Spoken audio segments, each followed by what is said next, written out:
మకర రాశి వారికి ఆగస్టు మాసంలో ఎలా ఉండబోతుంది? రాశినాథుడు సెకండ్ హౌస్లో ఉండి వక్రించాడు. సో అదేంటంటే కొంతవరకు అంటే ఫైనాన్స్ విషయం కానీ కుటుంబ సంబంధించినవి కానీ కొంత వీళ్ళ మీద కొంత బాధ్యత పడడం అనేటువంటిది జరుగుతూ ఉంటుంది. ఓకే. ఈ రాశి వారికి ఎవరి ద్వారా ధనయోగం ఉండబోతుంది? కుటుంబ సభ్యుల హెల్ప్, కుటుంబ సభ్యుల యొక్క దీని ద్వారానే ధనయోగం ఏర్పడుతుంది అండి ఇక్కడ. ఎందుకంటే కుటుంబ కారకుడే ధనయోగాన్ని ఇచ్చేది ఇంట్లో ఉన్నాడు మెయిన్గా. అండ్ అలాగే ఏదైనా వ్యాపారాల మూలంగా కూడా ఓకే. వ్యాపారాలు, ఏదైనా ట్రైనింగ్స్, టీచింగ్స్, అకౌంటింగ్, ఫ్యాక్టరీస్ ఏదైనా నడపడం ద్వారా, ఏదైనా గైడింగ్ చేయడం ద్వారా ఇట్లాంటి వాటి వాళ్ళు ఎక్కువగా చూపిస్తుంది. వీరు ఎవరి ద్వారా ఎక్కువ ఇబ్బందులు ఎదుర్కొంటారు సార్? ఇబ్బందులు అంటే ఇక్కడ ఒకటి 9వ స్థానంలో ఉండే కేతు అంటే లాంగ్ జర్నీ చేసేటప్పుడు లేదా బ్యాంక్ ట్రాన్సాక్షన్స్ ఏమైనా చేసేటప్పుడు పర్టికులర్గా జాగ్రత్తగా ఉండాలి వీరు. ఆ విషయంలో కొంత జాగ్రత్త వహించాలి, లేకపోతే అక్కడి నుంచే స్టార్ట్ అవుతుంది అనేది. ఒక ఇల్లు తీసుకునే విషయం కానివ్వండి, ఏదైనా ప్రాపర్టీ తీసుకునే విషయంలో వీరికి ఎటువంటి ఫలితాలు ఉండబోతున్నాయి సార్? ఇంటికి సంబంధించినవి చూసుకున్నట్లయితే ఒకటి 4th లార్డ్ 5th హౌస్లో ఉన్నాడు ఇక్కడ. సో వీళ్ళ డ్రీమ్ హౌస్ ఏదైతే ఉందో అది ఫుల్ఫిల్ అయ్యేటువంటి టైం నడుస్తుంది చెప్పాలంటే. అండ్ ఇన్వెస్ట్మెంట్స్ కూడా చేస్తారు. ఈ 10th హౌస్ అంటే ఈ 11th లార్డ్ 12th లార్డ్ యొక్క కలయిక 5th హౌస్లో ఉండడం అనేటువంటిది కొత్త ఇన్వెస్ట్మెంట్ చేయడం, కొత్తగా తీసుకోవడం జరుగుతుంది. వీళ్ళు ఎక్కడైతే తీసుకుంటారో ఆ దగ్గరలో ఏదైనా టెంపుల్ ఉండడం కానీ, ఏదైనా ఒక స్పిరిచువల్ రిలేటెడ్ వాతావరణం ఉండడం, ఇట్లాంటి ప్లేసెస్లో తీసుకోవడము, దీనికి లోన్స్ లభించడము, ఆ లోన్స్లో కూడా వీళ్ళ పార్ట్నర్ని కూడా కలిపి లోన్ తీసుకోవడం అనేది జరుగుతుంది. వీరికి ముఖ్యంగా స్టూడెంట్స్ ఎటువంటి కోర్సెస్ చేస్తే మంచిది అంటారు? ఇప్పుడు ముఖ్యంగా ఈ టీచింగ్ రిలేటెడ్ ఉంటాయి చూసారా, 4th లార్డ్ 5th హౌస్లో గురువుతో ఉన్నాడు, గురువుతో సంబంధించినవి ఇవన్నీ కూడా, లేకపోతే పౌరహిత్యం చేసేవి, లేకపోతే కొన్ని చూడండి మనకి యాంకరింగ్స్ లాంటివి ఉంటాయి, ఇట్లాంటివి చేయడం మంచిది. ఓకే. వీడియో షూటింగ్స్ ఇట్లాంటివి ఏదైనా సార్. మీరు పిల్లల విషయంలో ఎటువంటి జాగ్రత్తలు తీసుకోవాలి సార్? సంతాన యోగము, సంతాన సంబంధించిన విషయంలో అనుకూలత ఉంది. At the same time stress కూడా ఉంటుంది, ఎందుకంటే ఈ లగ్నానికి పాపులు అవడం వల్ల. సో సంతానం కోసం ప్రయత్నం చేసేటువంటి వారికి అనుకూలత, స్ట్రెస్ రెండు వస్తాయి. ఓకే. అండ్ పిల్లలకి విదేశాలకి పంపించే ఏర్పాటు ఏదైతే ఉంటుందో అది కూడా అనుకూలిస్తుంది చెప్పాలంటే. ఇప్పుడు బికాజ్ ఆఫ్ రాహు ఎనర్జీస్తో పంచమంలో గురువు వెళ్ళి కూర్చున్నాడు. సో అది కూడా అక్కడి నుంచి 12th లార్డ్తో కూర్చున్నాడు కాబట్టి విదేశాలకు పంపించగలుగుతారు. కొంత స్ట్రెస్ ఉంటుంది వారికి, సంతానం కోసం చేసే ప్రయత్నం కూడా ఫలిస్తుంది. ఇప్పుడు వీరు అప్పులు తీసుకునే విషయం కానివ్వండి, ఇచ్చే విషయాల్లో ఎటువంటి జాగ్రత్తలు పాటించాలి సార్? అప్పులు తీర్చేసే యోగం అయితే బలంగా ఉంది పంచమంలో గ్రహాలు ఉన్నందుకు. ఇంకా అప్పులు తీసుకోవడం, ఇవ్వడం అనేటువంటి పాయింట్ ఆఫ్ వ్యూ కనుక తీసుకున్నట్లయితే కొంచెం గవర్నమెంట్ రిలేటెడ్ నుంచి వచ్చేవి ఏవైతే ఉంటాయో అవి కొంచెం రిలీజ్ అవుతాయి చెప్పాలంటే. అండ్ అట్లాగే తీసుకోవడం, ఇవ్వడం అనేటువంటి జాగ్రత్త మాత్రం కొంచెం తండ్రికి అంటే తండ్రి తరపు ఫ్రెండ్స్కి ఎవరికైనా ఇచ్చేటప్పుడు మాత్రం కొంత జాగ్రత్త పడాలి. ఓకే. వీరికి మ్యారేజ్కి సంబంధించి ఎటువంటి ఫలితాలు ఉంటాయి సార్? బంధువర్గంలో వారిని ఎవరినైనా సరే వివాహం చేసుకోవడానికి, సెకండ్ మ్యారేజ్ కోసం ప్రయత్నం చేసేటువంటి వారికి అనుకూలంగా ఉందని చెప్పుకోవచ్చు. వృత్తి వ్యాపార రంగాలు ఎలా ఉండబోతున్నాయి సార్?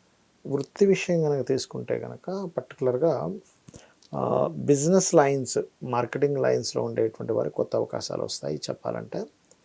వ్యాపార రంగాలు కనుక తీసుకున్నట్లయితే రియల్ ఎస్టేట్ రంగాల్లో ఉండేటువంటి వారికి, సాఫ్ట్వేర్ డెవలప్మెంట్ చేసేటువంటి వారికి, అండ్ కన్సల్టెన్సీ సెంటర్స్ ఇట్లాంటి వాళ్ళకి అనుకూలత ఉంటుంది చెప్పాలంటే.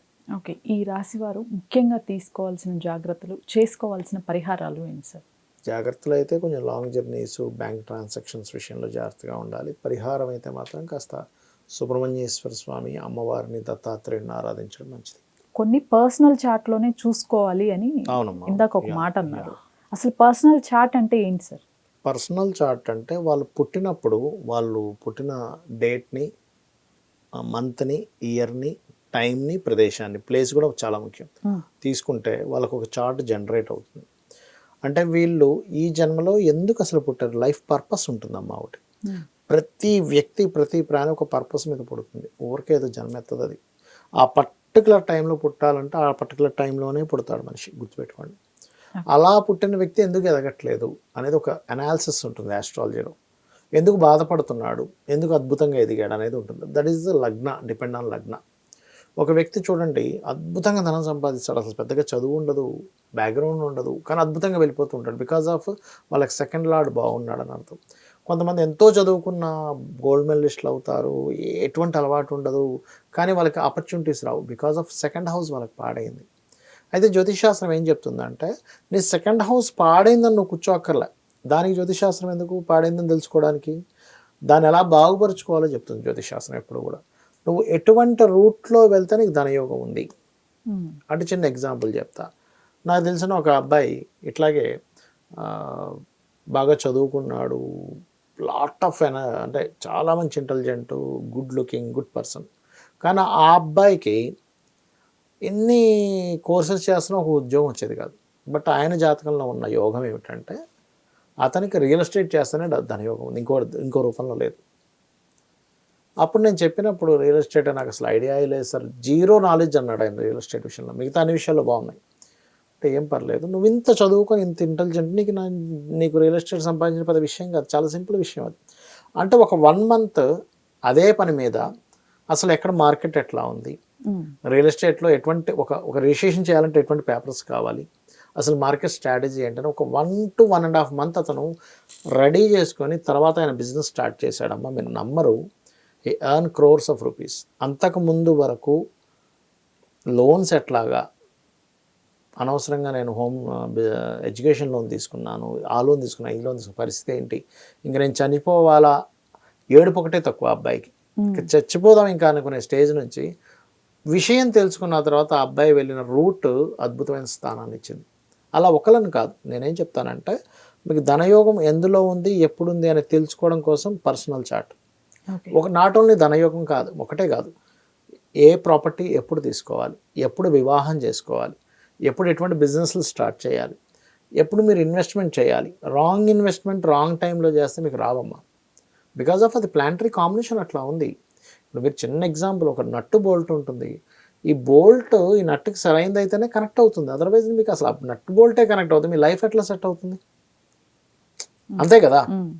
సో ఏంటంటే జ్యోతిషాస్త్రం ఏం చెప్తుంది అంటే మీరు వెళ్తున్న రూట్ కరెక్టా కాదా అనే విషయాన్ని మాత్రం చెప్తుంది, ఆ రూట్ చూపిస్తుంది, ఆ రూట్ బట్టి మనం వెళ్ళాలి, సక్సెస్ అవ్వాలి. ఓకే, అట్లా ఏంటంటే అందులో మీరు ఇప్పుడు ఒక రుణం తీసుకొని ఒక అప్పు తీసుకొని మీరు ఒక ప్లాన్ చేస్తున్నారు. లేకపోతే కొంతమంది ఏమంటారంటే అయ్యో రాంగ్ టైంలో ఇన్వెస్ట్మెంట్ చేశానో లేకపోతే వివాహం చేసుకున్నానో అంటారు. రైట్ టైమ్స్ కూడా ఉంటాయి వివాహం చేసుకోవడానికి. What is the right time? Wrong టైంలో వివాహం చేసుకోవడం కూడా చాలా పెద్ద తప్పు అసలు. అవి పర్సనల్ చార్ట్లో ఉంటాయి. రైట్ టైంలో ప్రయత్నం చేయడం విదేశాలకు వెళ్ళడానికి, రైట్ టైంలో చేయకపోవడం విదేశాలకు వెళ్ళడానికి. అరే అప్పుడు చాలాసార్లు ట్రై చేసిన అవ్వలేదు అంటారు. ఎందుకు అవ్వలేదంటే that is not right time. అట్లా ఏంటంటే personal chart very clearly indicating. ఒక అబ్బాయి అయితే ఒక మంచి రైట్ టైంలో ఉద్యోగం అద్భుతంగా వచ్చే టైంలోనేమో ట్రై చేయలేదు, నేను వేరే చేసుకుంటాను, ఆ టైం అయిపోయాక ట్రై చేసాడు, అక్కడ రాలేదు. అట్లా 1-2 అని కాదు, మీ పర్సనల్ చార్ట్లో ప్రతి ఈవెంట్, మేజర్ ఈవెంట్స్ ఏవైతే ఉంటాయో అవి ఎప్పుడు చేసుకుంటే మంచిది, ఎప్పుడు చేయకూడదు, ఎప్పుడు చేయాలి, ఏ రూట్లో వెళ్ళాలని చెప్పేదే ఈ యొక్క ఇది. మరి ఇప్పుడు గోచార ఫలితాలు ఇవన్నీ ఎందుకు చెప్పుకుంటున్నాము అంటే దిస్ ఈజ్ ద క్లైమేట్, బయట ఉండే వాతావరణం లాంటిది, బయట ఉండే మార్కెట్ లాంటిది. బాగా ట్రాఫిక్గా ఉంది, మనం ఎస్టిమేషన్ టైం ఒకటి పెట్టుకుంటాం, ఇక్కడ నుంచి పలానా దగ్గరికి వెళ్ళాలంటే 1/2 అవర్లో వెళ్తాం, ట్రాఫిక్ ఉందంటే 1 hour ఈజీగా పడుతుంది. లేదా మార్కెట్లో ఈ ప్రోడక్ట్కి ఈ వాల్యూ ఉంది, సో మనం ఈ ప్రోడక్ట్ని ఇలా డిజైన్ చేస్తే మార్కెట్లోకి వెళ్తుంది. ఆల్రెడీ ఈ రకంగా డిజైన్ చేసినవన్నీ ఫెయిల్ అయ్యాయి కాబట్టి మార్కెట్ ఇలా ఉంది కాబట్టి వీ డిజైన్ లైక్ దిస్ అనేది చెప్పేది గోచారం. ఈ రకంగా రెండింటిని చేసుకోవాలి.